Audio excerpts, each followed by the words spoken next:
ಬಾಬಾ ಸಾಹೇಬ್ ಅಂಬೇಡ್ಕರ್ ಅವರು ಬರೀ ದಲಿತರ ನಾಯಕರಾಗಿರಲಿಲ್ಲ.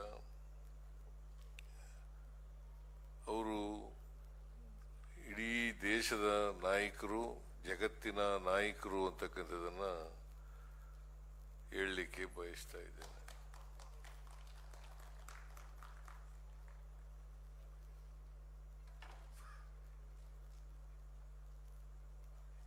ಈ ದೇಶಕ್ಕೆ ಅತ್ಯಂತ ಯೋಗ್ಯವಾದಂಥ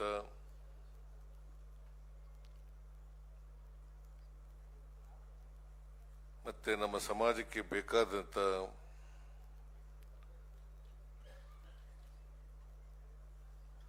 ಒಂದು ಸಂವಿಧಾನವನ್ನ ಬಾಬಾ ಸಾಹೇಬ್ ಅಂಬೇಡ್ಕರ್ ಅವರು ರಚನೆ ಮಾಡಿಕೊಟ್ರು.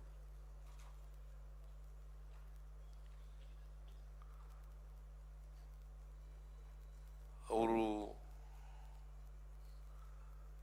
1949 ನವೆಂಬರ್ 25ನೇ ತಾರೀಕು 25 ಸುಮ್ಮನೆ ಯಾರು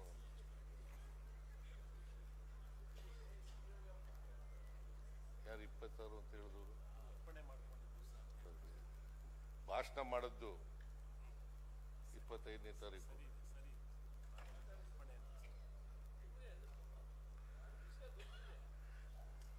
ನನಗೆ ಗೊತ್ತಿಲ್ವದು.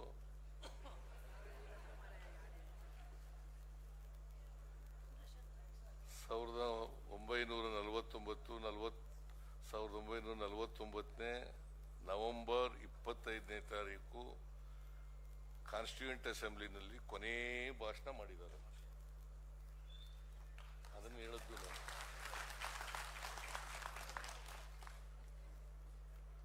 ಕೊನೆ ಭಾಷಣ ಮಾಡಿದ್ದಾರೆ.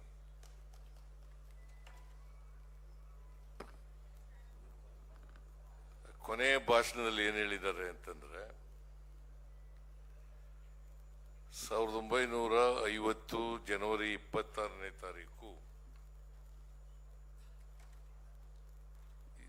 ಈ ಸಂವಿಧಾನ ಜಾರಿ ಬರ್ತಾ ಇದೆ.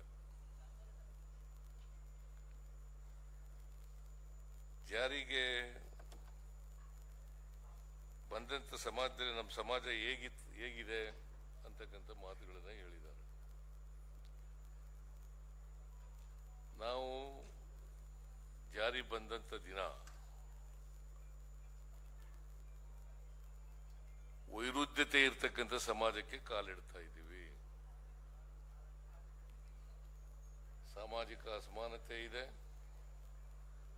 ಆರ್ಥಿಕ ಅಸಮಾನತೆ ಇದೆ. ಇಂಥ ಸಮಾಜಕ್ಕೆ ಕಾಲಿಡ್ತಾ ಇದ್ದೀವಿ. ಅದಕ್ಕೆ ಅವರು ಏನು ಹೇಳಿದ್ರು ಅಂತಂದ್ರೆ, ನಮಗೆ ನಮ್ಮ ದೇಶಕ್ಕೆ ಸ್ವಾತಂತ್ರ್ಯ ಬಂದಿದೆ. ಈ ಸ್ವಾತಂತ್ರ್ಯ, ರಾಜಕೀಯ ಸ್ವಾತಂತ್ರ್ಯ ಯಶಸ್ವಿ ಆಗಬೇಕಾದ್ರೆ ಸಾಮಾಜಿಕ ಸ್ವಾತಂತ್ರ್ಯ, ಆರ್ಥಿಕ ಸ್ವಾತಂತ್ರ್ಯ ಎಲ್ಲರಿಗೂ ಸಿಕ್ಕಿದಾಗ ಮಾತ್ರ ಸಾಧ್ಯ ಆಗ್ತದೆ.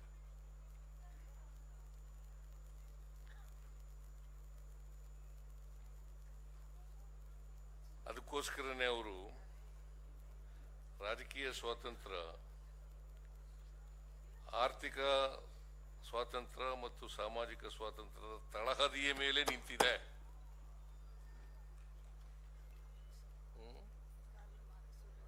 ತಳಹದಿಯ ಮೇಲೆ ನಿಂತಿದೆ. ಅದಕ್ಕೆ ರಾಜಕೀಯ ಸ್ವಾತಂತ್ರ್ಯ ಯಶಸ್ವಿ ಆಗಬೇಕಾದ್ರೆ ನಮ್ಮೆಲ್ಲರಿಗೂ ಕೂಡ, ಸಮಾಜದಲ್ಲಿರ್ತಕ್ಕಂಥ ಎಲ್ಲರಿಗೂ ಕೂಡ ಸಾಮಾಜಿಕ ಸ್ವಾತಂತ್ರ್ಯ ಸಿಗಬೇಕು, ಆರ್ಥಿಕ ಸ್ವಾತಂತ್ರ್ಯ ಸಿಗಬೇಕು, ರಾಜಕೀಯ ಸ್ವಾತಂತ್ರ್ಯ ಸಿಗಬೇಕು ಮತ್ತು ಶೈಕ್ಷಣಿಕ ಸ್ವಾತಂತ್ರ್ಯ ಸಿಗಬೇಕು. ಇಲ್ಲರೂ ಯಶಸ್ವಿ ಆಗಲ್ಲ. ಅದಕ್ಕೋಸ್ಕರನೇ ಒಬ್ಬ ವ್ಯಕ್ತಿ ಒಂದು ಓಟು, ಒಂದು ಮೌಲ್ಯ ಅಂತ ಹೇಳಿದ್ದೀವಿ. ಒಬ್ಬ ವ್ಯಕ್ತಿ, ಒಂದು ಓಟು, ಎಷ್ಟೇ ಇದಾದರೂ ಕೂಡ ಪ್ರೆಸಿಡೆಂಟ್ ಆಫ್ ಇಂಡಿಯಾ ಅವ್ರಿಗೂ ಒಂದೇ ವೋಟು, ಮಾಮೂಲಿ ಮನುಷ್ಯ ಸಿಟಿಜನ್ ಆಫ್ ದಿ ಕಂಟ್ರಿ ಅವ್ರಿಗೂ ಒಂದೇ ವೋಟು. ವ್ಯತ್ಯಾಸ ಏನಿರಲ್ಲ, ಒಂದೇ ಮೌಲ್ಯ. ಆದರೆ ಇದು ಸಾಮಾಜಿಕ ಆರ್ಥಿಕ ಪರಿಸ್ಥಿತಿನಲ್ಲಿ ಇಲ್ಲ. ಇದೆಯಾ? ಅದಕ್ಕೆ ಹೇಳಿದ್ದು ಅವರು ರಾಜಕೀಯ ಸ್ವಾತಂತ್ರ್ಯ ಯಶಸ್ವಿ ಆಗ್ಬೇಕಾದ್ರೆ ಆರ್ಥಿಕ ಸಾಮಾಜಿಕ ಸ್ವಾತಂತ್ರ್ಯ ಎಲ್ರಿಗೂ ಸಿಕ್ಕಿದಾಗ ಮಾತ್ರ ಸಾಧ್ಯ. ನಾವು ಒಪ್ಕೊಂಡಿದ್ದೀವಿ, ಸಂವಿಧಾನದ ರೀತಿಯ ಒಪ್ಕೊಂಡಿದ್ದೀವಿ. ಏನಂತ ಒಪ್ಕೊಂಡಿದ್ದೀವಿ? ಸ್ವಾತಂತ್ರ್ಯ, ಸಮಾನತೆ, ಭ್ರಾತೃತ್ವ. ಸ್ವಾತಂತ್ರ್ಯ, ಸಮಾನತೆ, ಭ್ರಾತೃತ್ವ, ಈ ಮೂರು ಅಂಶಗಳ ಮೇಲೆ ನಮ್ಮ ಸಂವಿಧಾನ ನಿಂತಿರ್ತಕ್ಕಂಥದ್ದು. ಈ ಮೂರು ಅಂಶಗಳ ಮೇಲೆ ನಮ್ಮ ಸಂವಿಧಾನ ನಿಂತಿರ್ತಕ್ಕಂಥದ್ದು. ಇದು ಎಲ್ರಿಗೂ ಸಿಗಬೇಕು, ಎಲ್ರಿಗೂ ಸ್ವಾತಂತ್ರ್ಯ ಸಿಗಬೇಕು, ಎಲ್ಲರೂ ಸಮಾನವಾಗಿ ಇರಬೇಕು, ಸಮಾನ ಅವಕಾಶಗಳಿರಬೇಕು, ಮತ್ತೆ ಎಲ್ಲರೂ ಕೂಡ ಅಣ್ಣ ತಮ್ಮದಿರಂತೆ ಮಾನವೀಯತೆಯಿಂದ ಬದುಕ್ತಕ್ಕಂಥ ವ್ಯವಸ್ಥೆ ನಿರ್ಮಾಣ. ಇದು ನಮ್ಮ ಸಂವಿಧಾನದ ಮೂಲ ಆಶಯ. ಈಗ ಸಂವಿಧಾನ ಜಾರಿಗೆ ಬಂದು ಎಷ್ಟು ವರ್ಷ ಆಯಿತು? 76 ವರ್ಷ ಆಯಿತು. ಸ್ವಾತಂತ್ರ್ಯ ಬಂದು ಎಷ್ಟು ವರ್ಷ ಆಯಿತು? 79 ವರ್ಷ ಆಯಿತು. 79 ವರ್ಷಗಳು ಸಂವಿಧಾನ ಜಾರಿಯಾಗಿ 76 ವರ್ಷಗಳು. ಇಷ್ಟಾದರೂ ಕೂಡ ಸಮಾಜದಲ್ಲಿ ಅಸಮಾನತೆ ಹೋಗಿಲ್ಲ.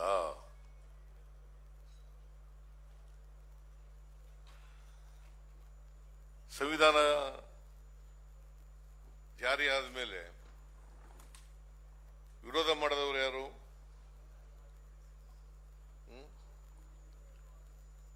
ಯಾರು ವಿರೋಧ ಮಾಡಿದವರು?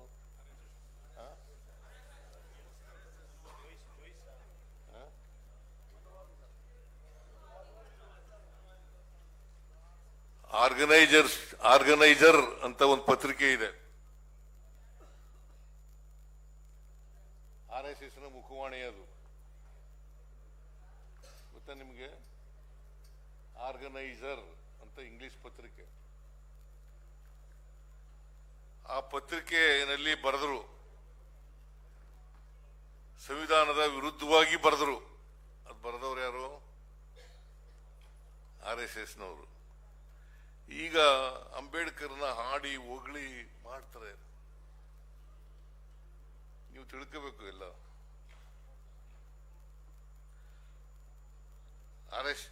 RSS ಮಹಾತ್ಮ ಅಂಬೇಡ್ಕರ್ ಅವರನ್ನ ಇದೇ RSS ನ ಜನ ಹೊಗಳ್ತಾರೆ.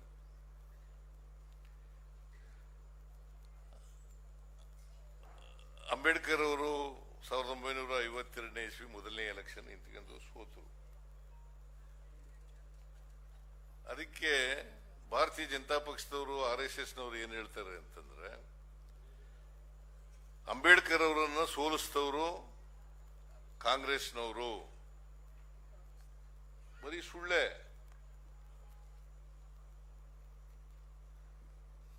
ಅಂಬೇಡ್ಕರ್ ಅವರು 1952 ಇಸ್ವಿನಲ್ಲಿ ಸೋತ ಮೇಲೆ ಅವ್ರ ಸ್ನೇಹಿತರಿಗೆ ಒಂದು ಪತ್ರ ಬರೆದಿದ್ದಾರೆ. ನನ್ನ ಸೋಲಿಗೆ ಕಾರಣಕರ್ತರು ಯಾರಪ್ಪ ಅಂತಂದ್ರೆ ಡಾಂಗೆ,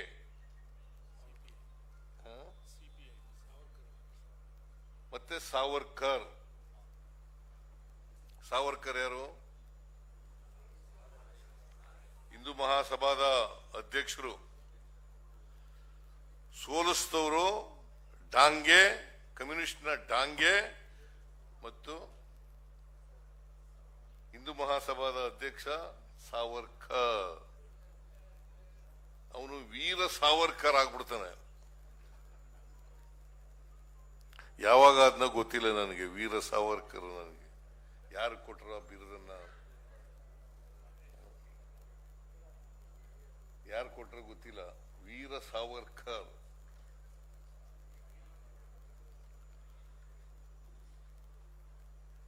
ಅವರೇ ಕೊಟ್ಕೊಂಡಿರೋದು ಬಿರುದನ್ನ. ಮತ್ತೆ ಭಾರತೀಯ ಜನತಾ ಪಕ್ಷದವರು ಯಾವತ್ತೂ ಕೂಡ ಸ್ವಾತಂತ್ರ್ಯ ಹೋರಾಟದಲ್ಲಿ ಭಾಗಿಯಾಗಿರ್ಲಿಲ್ಲ, ಸಂವಿಧಾನದ ಪರ ಇರಲಿಲ್ಲ.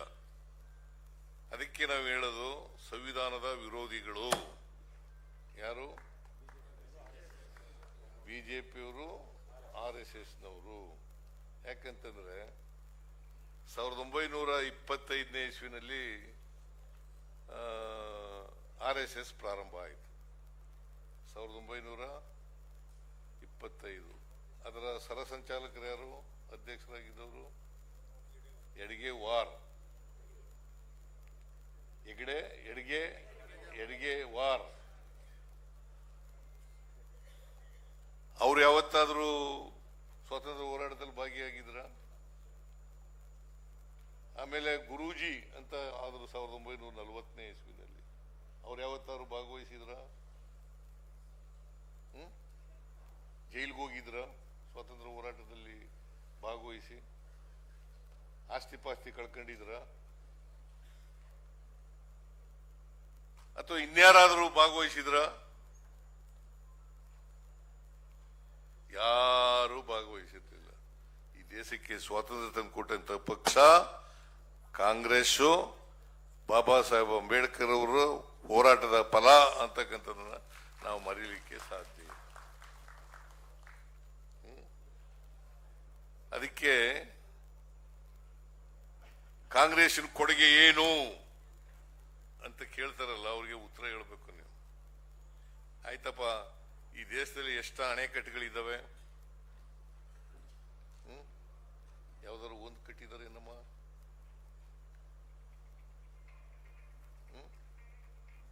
ಒಂದೇ ಒಂದು ಅಣೆಕಟ್ಟು ಕಟ್ಟಿದಾರ? ಮತ್ತೆ RSSನವರು ಹೆಂಗೆ ದೇಶಭಕ್ತರಾದರು? ಸ್ವಯಂ ಘೋಷಿತ ದೇಶಭಕ್ತರು.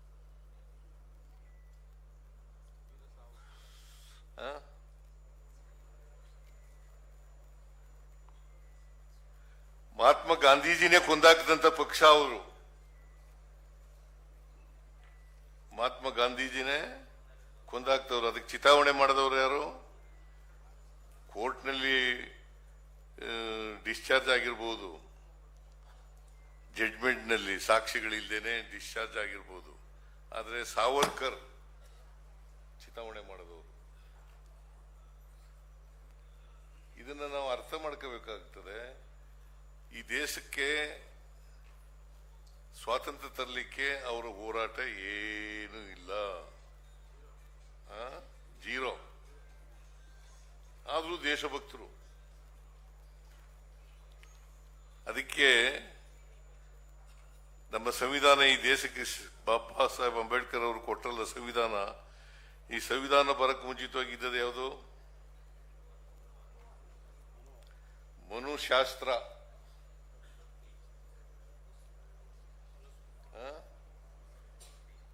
ಈ ಚಿತ್ರವರ್ಣ ವ್ಯವಸ್ಥೆ ಬರಲಿಕ್ಕೆ ಕಾರಣ ಯಾವುದು? ಮನುಶಾಸ್ತ್ರ. ಬ್ರಾಹ್ಮಣರು, ಕ್ಷತ್ರಿಯರು, ವೈಶ್ಯರು, ಶೂದ್ರರು, ಅಸ್ಪೃಶ್ಯರು ಅಂತ ಜಾತಿ ವಿಂಗಡಣೆ ಆಯ್ತಲ್ಲ, ಇದನ್ನ ಮಾಡಿದವ್ರು ಯಾರು? ಮತ್ತೆ ಇದು ಹೋಗ್ಬೇಕು ಅಂತ ಹೋರಾಟ ಮಾಡಿದವ್ರು ಯಾರು? ಬಾಬಾ ಸಾಹೇಬ್ ಅಂಬೇಡ್ಕರ್ ಅವರು. ಅದಕ್ಕೆ ನಾವೆಲ್ಲರೂ ಕೂಡ ಅರ್ಥ ಮಾಡ್ಕೋಬೇಕು. ಬಾಬಾ ಸಾಹೇಬ್ ಅಂಬೇಡ್ಕರ್ ಅವರು ಹಿಂದೂ ಧರ್ಮದಲ್ಲಿರ್ತಕ್ಕಂಥ ನ್ಯೂನತೆಗಳು, ದೋಷಗಳು,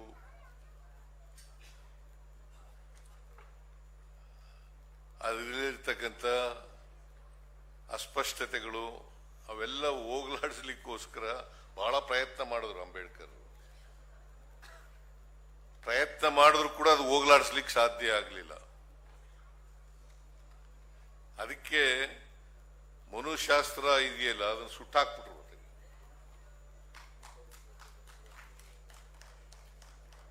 ಮನುಶಾಸ್ತ್ರ ಸುಟ್ಟಾಕ್ತವ್ರು ಬಾಬಾ ಸಾಹೇಬ್ ಅಂಬೇಡ್ಕರ್ ಅವರು. ಯಾಕೆ ಸುಟ್ಟಾಕಿದ್ರು? ಯಾಕಂತಂದ್ರೆ ಭಾರಿ ಪ್ರಯತ್ನ ಮಾಡೋರು ಹಿಂದೂ ಶಾಸ್ತ್ರ ಸುಧಾರಣೆ ಮಾಡ್ಲಿಕ್ಕೆ, ಆಮೇಲೆ ಹಿಂದೂ ಧರ್ಮನ ಸುಧಾರಣೆ ಮಾಡ್ಲಿಕ್ಕೆ ಆಗ್ಲೇ ಇಲ್ಲ. ಅವರು ಬಾಬಾ ಸಾಹೇಬ್ ಅಂಬೇಡ್ಕರ್ ಅವರು ಚಿಕ್ಕ ವಯಸ್ಸಿನಲ್ಲೇ ಅಸ್ಪೃಶ್ಯತೆಯ ಅನುಭವವನ್ನ ಪಡ್ಕೊಂಡಿದ್ರು. ನಿಮಗೆ ಗೊತ್ತಾ, ಶಾಲೆಯಲ್ಲಿ ಅವ್ರಿಗೆ ನೀರು ಕೊಡ್ತಿದ್ದವ್ರು ಯಾರು ಗೊತ್ತಾ? ಜವಾನರು ಮೇಲ್ಗಡೆಯಿಂದ ಸುರಿತಿದ್ರು ಹಿಂಗೆ. ಜವಾನ ಒಂದು ವೇಳೆ ಜವಾನ ಇಲ್ಲದೆ ಹೋದ್ರೆ ಅವ್ರಿಗೆ ನೀರೇ ಇಲ್ಲ.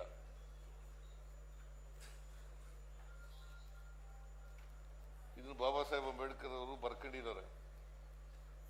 ಜವಾನ ಇಲ್ಲದ ದಿನಕ್ಕೆ ನನಗೆ ನೀರು ಕುಡಿಯಕ್ಕೆ ನೀರೇ ಯಾರು ಕೊಡ್ತಿರ್ಲಿಲ್ಲ ಅಂತ. ಅಷ್ಟು ಮಟ್ಟಿಗೆ ಅಸ್ಪೃಶ್ಯತೆಯ ಕರಾಳ ಅನುಭವ ಆಗಿತ್ತು ಅವರಿಗೆ.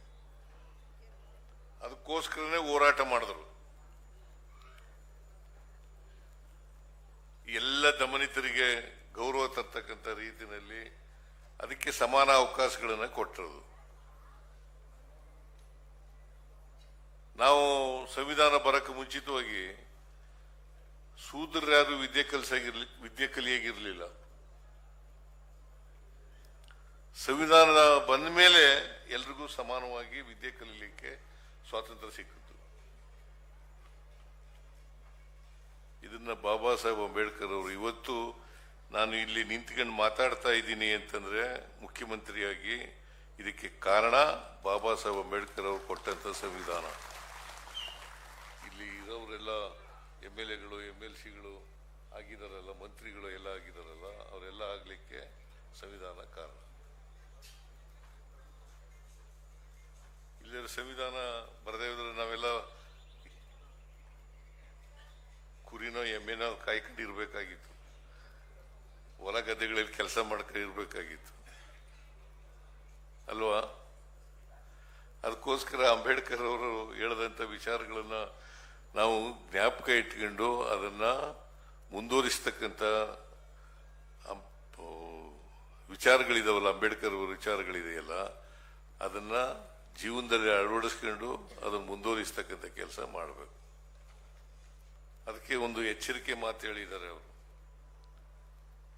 ನಾನು ಸಂವಿಧಾನದ ಎಂಥದ್ದು ಈಕ್ವಾಲಿಟಿ,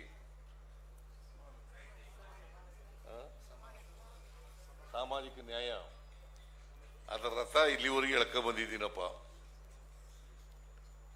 ನಿಮಗೆ ಸಾಧ್ಯವಾದ್ರೆ ಮುಂದಕ್ಕೆ ಎಳೀರಿ, ಆದರೆ ಹಿಂದಕ್ಕೆ ಮಾತ್ರ ತಳ್ಳಬೇಡಿ.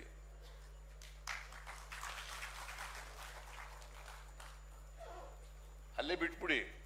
ಯಾರು ಸಾಮಾಜಿಕ ನ್ಯಾಯದಲ್ಲಿ ನಂಬಿಕೆ ಇಟ್ಕೊಂಡಿರೋರು ಎಳಿತಾರೆ, ಎಲ್ಲರೂ ಬಿಟ್ಬಿಡಿ ಅತ್ತಿಗೆ, ಹಿಂದಕ್ಕೆ ಮಾತ್ರ ತಳ್ಳಬೇಡಿ ಅಂತ ಹೇಳಿದ್ರು. ಈ ಎಚ್ಚರಿಕೆನ ಸದಾ ನಾವು ಜ್ಞಾಪಕದಲ್ಲಿ ಇಟ್ಕೋಬೇಕು ಅಲ್ವಾ?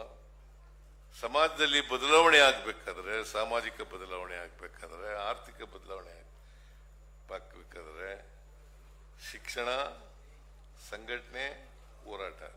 ನಿಮಗೆ ಹಕ್ಕುಗಳೆಲ್ಲ ಸಿಕ್ಬೇಕಲ್ಲ, ಈ ಹಕ್ಕುಗಳು ದೊರಕಬೇಕಾದ್ರೆ ರಾಜಕೀಯ ಹಕ್ಕು, ಶೈಕ್ಷಣಿಕ ಹಕ್ಕು, ಆರ್ಥಿಕ ಹಕ್ಕು, ಸಾಮಾಜಿಕ ಹಕ್ಕು, ರಾಜಕೀಯ ಹಕ್ಕು ಇವೆಲ್ಲ ಸಿಕ್ಬೇಕಾದ್ರೆ ಏನ್ ಮಾಡಬೇಕು? ಶಿಕ್ಷಣ ಇರಬೇಕು. ಶಿಕ್ಷಣದಿಂದ ಮಾತ್ರ ಎಲ್ಲ ಸಂಕೋಲೆಗಳನ್ನ ಪರಿಹಾರ ಮಾಡ್ಕೊಳ್ಳಲಿಕ್ಕೆ ಸಾಧ್ಯ ಆಗ್ತದೆ. ಅದಕ್ಕೆ ಶಿಕ್ಷಣಕ್ಕೆ ಹೆಚ್ಚು ಮಹತ್ವವನ್ನು ಕೊಟ್ಟರು. ಸುಮ್ಮನೆ ಸಿಕ್ಕೋದಿಲ್ಲ. ಯಾಕಂತಂದ್ರೆ ಈ ವ್ಯವಸ್ಥೆ ಬಹಳ ಗಟ್ಟಿಯಾಗ್ಬಿಟ್ಟಿದೆ, ಜಡತ್ವದಿಂದ ಕೂಡಿರ್ತಕ್ಕಂಥ ವ್ಯವಸ್ಥೆ. ಅದಕ್ಕೋಸ್ಕರ ಸಂಘಟನೆ ಮಾಡಬೇಕು, ಸಂಘಟನೆ ಮೂಲಕ ಹೋರಾಟ ಮಾಡಬೇಕು. ನಿಮಗೆ ಹಕ್ಕುಗಳು ಅಷ್ಟು ಸುಲಭ ಸಿಕ್ಕೋದಿಲ್ಲ.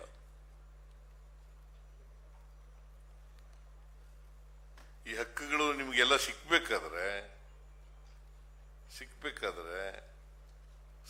ಶಿಕ್ಷಣ, ಸಂಘಟನೆ, ಹೋರಾಟ 3 ಮಂತ್ರಗಳನ್ನ ಹೇಳಿದಾರಲ್ವಾ,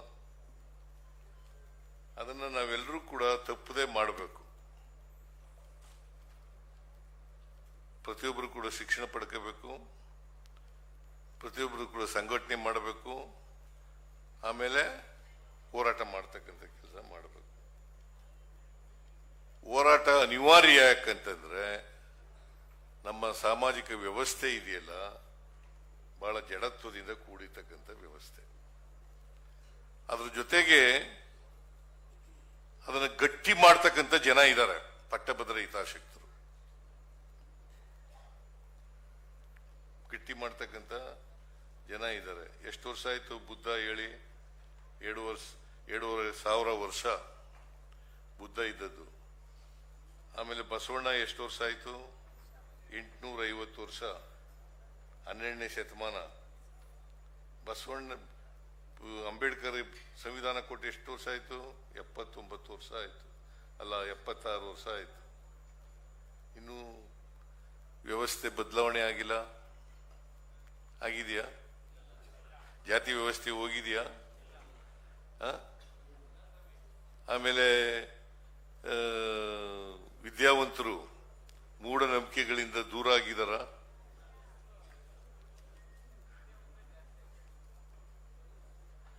ಇನ್ನೂ ಇಲ್ಲ. ಈಗ ಬಸವಣ್ಣವರು ಕರ್ಮ ಸಿದ್ಧಾಂತನೇ ತಿರಸ್ಕಾರ ಮಾಡಿಬಿಟ್ರು, ವಿರೋಧ ಮಾಡಿದ್ರು ಅಲ್ವಾ? ಮಾಡಿದ್ರ ಇಲ್ವಾ? ಈಗಲೂ ಕರ್ಮ ಸಿದ್ಧಾಂತ ಇಟ್ಕೊಂಡಿದೀವಲ್ಲ. ನೀ ಯಾಕಪ್ಪ ಅವಿದ್ಯಾವಂತನಾಗಿದ್ಯಾ, ನೀನ್ ಯಾಕೆ ಬಡವನಾಗಿದ್ಯಾ, ನೀನ್ ಯಾಕೆ ಸೂರಿಲ್ಲ ಅಂತಂದ್ರೆ, ನಾನು ಹಿಂದಿನ ಜನ್ಮದಲ್ಲಿ ಪಾಪದ ಕೆಲಸ ಮಾಡಿಬಿಟ್ಟಿದ್ದೆ, ಈ ಜನ್ಮದಲ್ಲಿ ಅದಕ್ಕೋಸ್ಕರ ಹಿಂಗ್ ಹುಟ್ಬಿಟ್ಟಿದ್ದೀನಿ ನಾನು ಅಂತ. ಇದು ಹೇಳ್ಕೊಟ್ರವ್ರು ಯಾರು ಗೊತ್ತಾ? ಮನುವಾದಿಗಳೇ.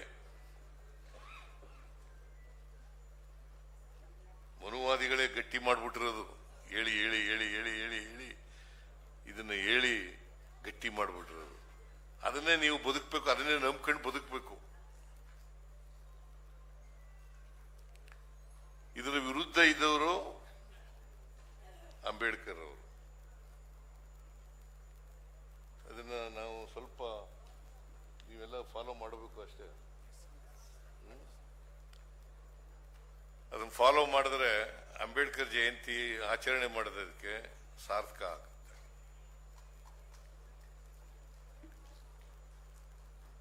ಅಲ್ವಾ? ಅದಕ್ಕೆ ಎಂತ ಶಿಕ್ಷಣ ಇರಬೇಕು ಅಂತಂದ್ರೆ, ವೈಚಾರಿಕತೆಯಿಂದ ಕೂಡಿರ್ತಕ್ಕಂಥ ಶಿಕ್ಷಣ ಇರಬೇಕು, ವೈಜ್ಞಾನಿಕತೆಯಿಂದ ಕೂಡಿರ್ತಕ್ಕಂಥ ಶಿಕ್ಷಣ ಇರಬೇಕು, ಮಾನವೀಯತೆಯಿಂದ ಕೂಡಿರ್ತಕ್ಕಂಥ ಶಿಕ್ಷಣ ಇರಬೇಕು. ಶಿಕ್ಷಣ, ನಾನು ಡಾಕ್ಟರ್ ಆಗ್ಬಿಟ್ಟಿದ್ದೀನಿ, ಇಂಜಿನಿಯರ್ ಆಗ್ಬಿಟ್ಟಿದ್ದೀನಿ, ಪ್ರೊಫೆಸರ್ ಆಗ್ಬಿಟ್ಟಿದ್ದೀನಿ, ವಿಜ್ಞಾನಿ ಆಗ್ಬಿಟ್ಟಿದ್ದೀನಿ ಅಂತಂದ್ರೆ ಸಾಲದು. ವೈಚಾರಿಕತೆ, ವೈಜ್ಞಾನಿಕತೆ ಮತ್ತೆ ಮಾನವೀಯತೆ ಇಂದ ಕೂಡಿರ್ತಕ್ಕಂಥ ಶಿಕ್ಷಣ ಸಿಕ್ಬೇಕು. ಈ ಶಿಕ್ಷಣ ಸಿಕ್ಕಿದ್ರೆ, ಎಲ್ರಿಗೂ ಸಿಕ್ಕಿದ್ರೆ ನಾವು ಸಮಾಜದಲ್ಲಿ ಬದಲಾವಣೆಯನ್ನು ತರಲಿಕ್ಕೆ ಸಾಧ್ಯ ಆಗ್ತದೆ. ಅಂಬೇಡ್ಕರ್ ಅವರು ಕಂಡಿದ್ದಂಥ ಕನಸಿನ ಭಾರತ, ಅಂತ ಭಾರತವನ್ನ ಕಾಣಲಿಕ್ಕೆ ಸಾಧ್ಯ ಆಗ್ತದೆ. ಆ ದಿಕ್ಕಿನಲ್ಲಿ ನಾವೆಲ್ಲ ಪ್ರಯತ್ನ ಮಾಡೋಣ. ನಾನು ಹೆಚ್ಚು ಭಾಷಣ ಮಾಡಕ್ ಹೋಗಲ್ಲ.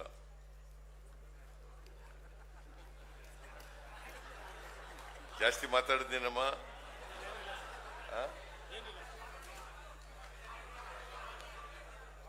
ಜಾಸ್ತಿ ಮಾತಾಡದ್ನ? ಇಲ್ಲ ಇಲ್ಲ, ಮಾತಾಡಿಲ್ಲ.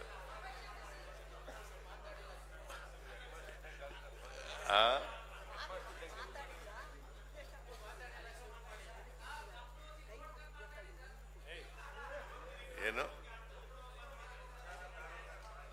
ಆಯ್ತು.